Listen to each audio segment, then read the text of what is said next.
Eu vou dar uma resumida desde o início para ficar mais fácil de contar. O meu marido, ele foi o meu primeiro namorado, mas eu não fui a primeira dele. Inclusive, antes de mim, ele já tinha até casado. Mas eu nunca tinha visto a ex-mulher dele pessoalmente, até porque ela morava num bairro bem distante da gente. Eu só sabia quem era ela por foto.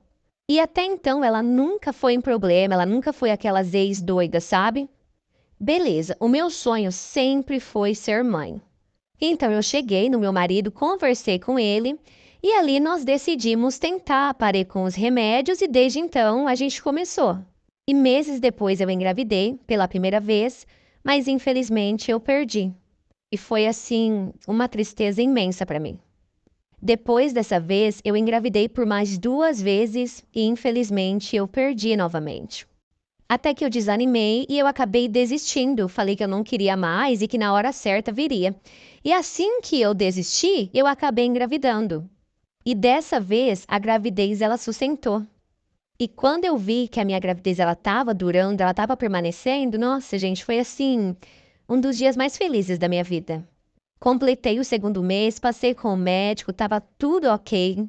Como estava tudo ok, no terceiro mês, assim que eu entrei no terceiro mês, eu dei a notícia para todo mundo que eu estava grávida.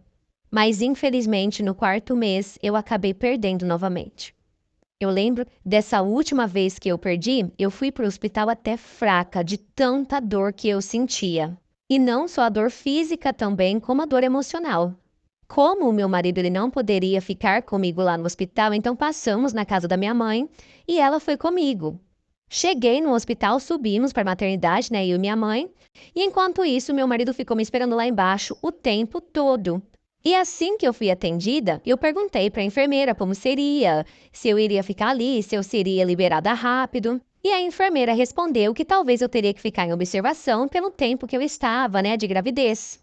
Mandei uma mensagem para meu marido e falei para ele: olha, pode ir embora porque eu acredito que eu vou ter que ficar. Eu acho que eu vou embora daqui só amanhã, então vai embora, vai comer, vai tomar um banho e vai descansar. E ele foi. Só que 1 hora depois que ele foi embora, o hospital me liberou. Comecei a ligar para ele voltar, né, para ele me buscar e nada dele me atender.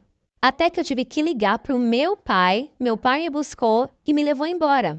Cheguei em casa, entrei com a minha chave, meus pais me ajudaram. E detalhe, o som estava ligado e bem alto. Só que assim que eu entrei na sala, eu vi uma sandália feminina. Passei pelo meu quarto, ele não estava, como a música estava vindo lá do fundo, então eu fui direto para o fundo. E lá no fundo dessa minha casa tinha uma área interna onde tinha vários sofás, assim, que a gente colocou ali para um cantinho ali de conversa.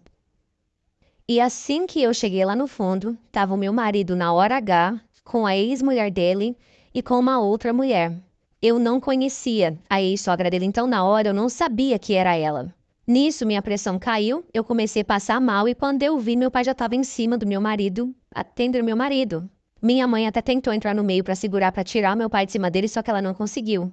Até que a ex dele chamou a polícia e vazou, e ela foi embora. A minha mãe até tentou segurar elas ali dentro, tentou trancar o portão, só que minha mãe não conseguiu. E depois de uns 40 minutos, a polícia chegou, só que até aí os dois já tinham parado de brigar. O meu marido estava sentado do outro lado na calçada, meu pai estava dentro de casa. Conversamos ali com a polícia, contamos toda a situação, tudo o que tinha acontecido, e um dos policiais chamou o meu marido de canto e ali ele aconselhou o meu marido pegar as coisas dele, ir embora naquele momento, porque não tinha o que fazer, e que depois a gente resolvia. E assim foi, só que antes dele ir embora, eu perguntei para ele quem que era a outra moça que estava com eles, e ele não respondeu. Mas depois, obviamente, que eu fui mexer, porque eu queria saber quem era, eu fui mexer no Facebook, tentar achar alguma coisa, e eu descobri que a outra mulher, gente, era a ex-sogra dele, mãe da mulher que também estava com ele. E um tempo depois, eu descobri que eu fiquei casada por vários anos com uma pessoa que eu não conhecia. Depois de tudo isso, obviamente que o assunto se espalhou e várias pessoas que conhecia ele na época que ele era casado com a ex-mulher dele veio me contar várias coisas, gente, absurdas. Pessoas que conheceu ele nessa época me contou que o relacionamento dele era nojento, que o relacionamento dele envolvia várias outras pessoas, dele com a ex-mulher dele. A ex-mulher dele e a mãe dela, elas eram acompanhantes no passado e elas faziam vários trabalhos juntas. Como ele era um cliente dela, eles faziam várias coisas juntas. E depois que ele assumiu namoro e casou com ela, eles estavam acostumados a fazer tudo juntos, então eles continuaram, não parou por aí. Só de lembrar me dá ânsia, me dá nojo. Mas como tudo tem um porquê, hoje eu entendo o porquê de nenhuma das minhas gravidez ter vingado. Deus me livre de ter um filho com cara nojento desse.